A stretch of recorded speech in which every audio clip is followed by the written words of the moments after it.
Acompanhe agora novas atrações no programa Jean Cleidson. Vai, Jean! Porra, Jorge. A trilha, Jorge. Quer me enrabar, Jorge? Porra.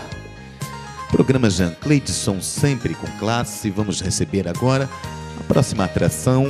Cantor de hip. Qual o seu nome, querido? Ai, sangue, na moral, filho. Não, perguntei o seu nome, querido. A gente tem pouco tempo. Programa Jean Cleidson. MC Pode Crer. Qual é o nome da música que vocês vão tocar? Vamos fazer uma música autoral aí pros mano, aí pras minas, pras cachorras quebrando até o chão, até embaixo é chapa quente, mano. Vamos fazer aí a música Pode Crer. O cara me cuspiu todo aqui, cara. Porra. Toca aí. Pode crer.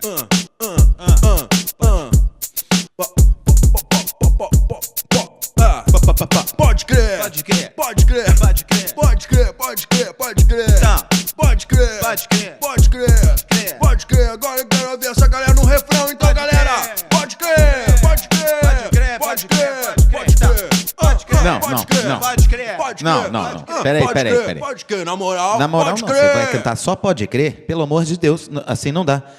Jorge, quando eu falo, você coloca a trilha, filho da puta. Entendeu? Animal, 10 anos de rádio, não sabe da trilha? Vou chamar o próximo jurado, Zé dos Meus, acho que é a pessoa indicada para julgar essa anomalia que a gente ouviu aí. Então, Zé. Tu tá até pegando essa fela, tá ligado? Esse teu fado todo melado aí, desperdiçando essa vitrine islâmica que é o Jean Cleidson, tá ligado? Bagulho todo embaçado, sobe lá do morro, lá, é chilete no teu sabonete e vai tomar tiro. Muito obrigado à opinião de Zé dos Meus.